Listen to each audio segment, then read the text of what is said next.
Coming to you from the Wasteland. What we have here is the Kawasaki KLR 650. This motorcycle had about a 30-year production run with Kawasaki that got discontinued in 2019. This is the only motorcycle used by the U.S. military. They used a modified version that can use jet fuel and diesel besides gasoline. What sold me on this motorcycle was that it had a very large gas tank, which comes to about down here. It's like 3 gallons, about 300 miles on one tank of gas. And then it came with a skid plate. This thing here. Well, like a lot of things that Kawasaki did with this motorcycle to sell it for under $8,000, they did it cheap. It's a plastic skid plate, so most people replace it after they buy it. In fact, most people spend double what the motorcycle cost to upgrade it to where it should be, because Kawasaki goes so cheap. You know, they put on cheap tires, so these are new. They're not new, but upgraded tires. 50/50 off-road.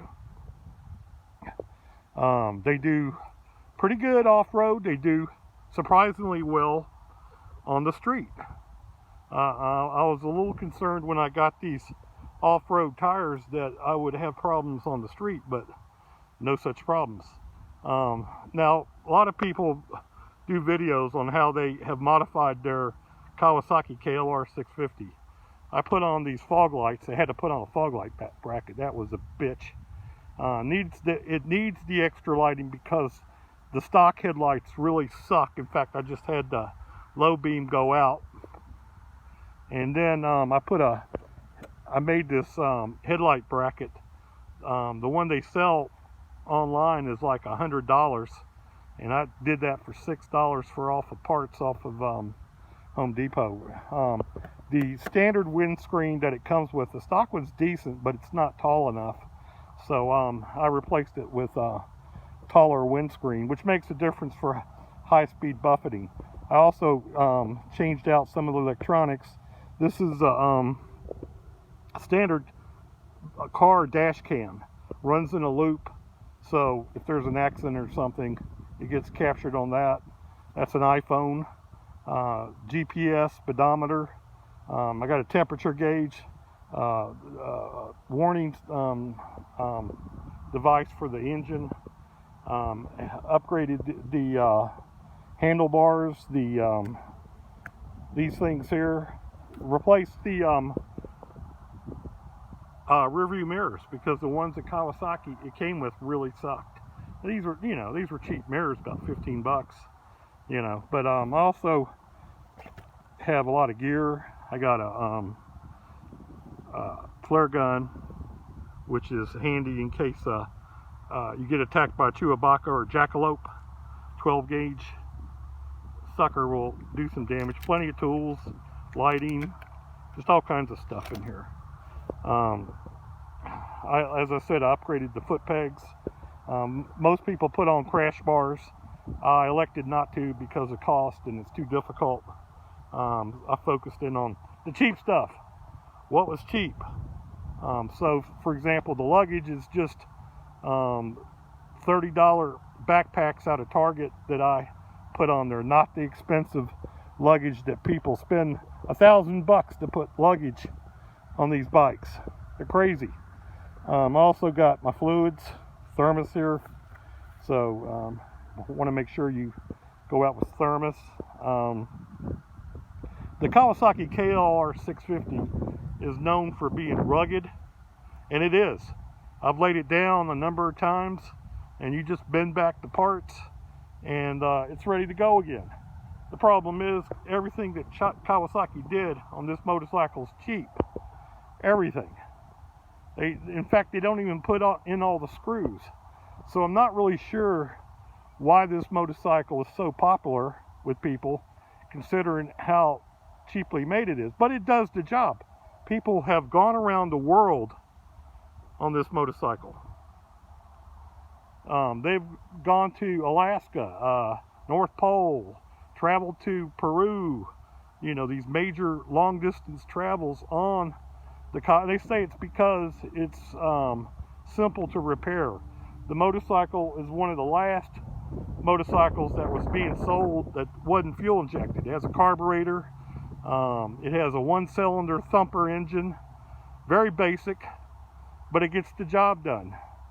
You know, if you're way out in the middle of nowhere like where I am now, you don't want to have a complicated fuel injector or some you know, computer system.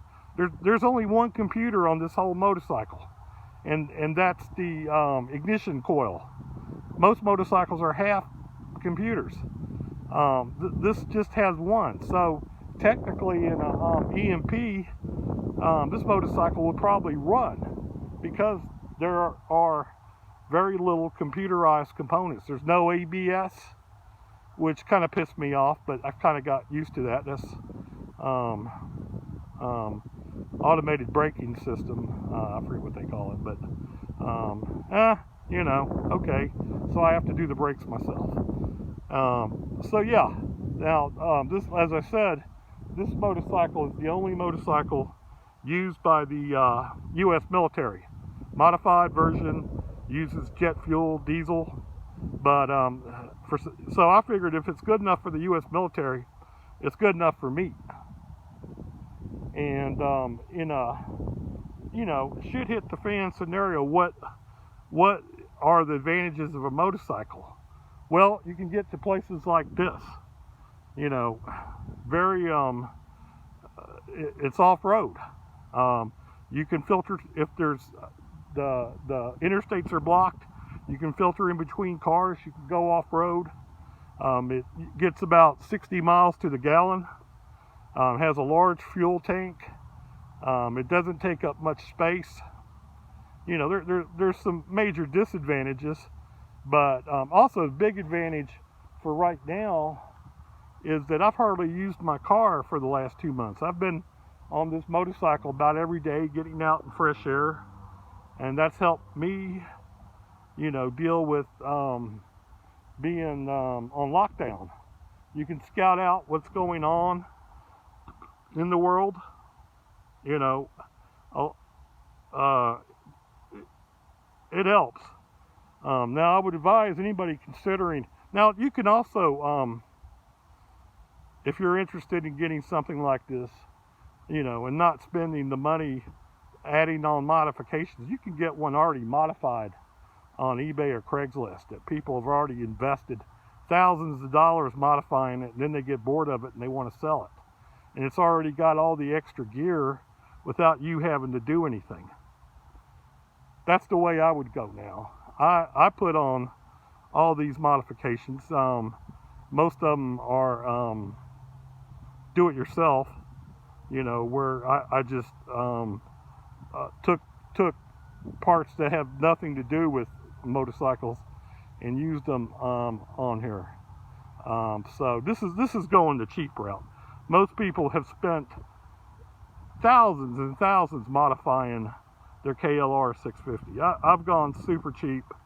I think the most money I spent at once was about $200 for the tires, and that's the highest I've spent. Most people go a lot higher. So yeah, you know, makes an excellent bug out vehicle. Can carry about 500 pounds. Can do interstate highway speeds. Very simple to work on. Very simple mechanically. No computers. Of course, no ABS or anything like that. No traction control systems. Just really, really basic. And they're cheap too.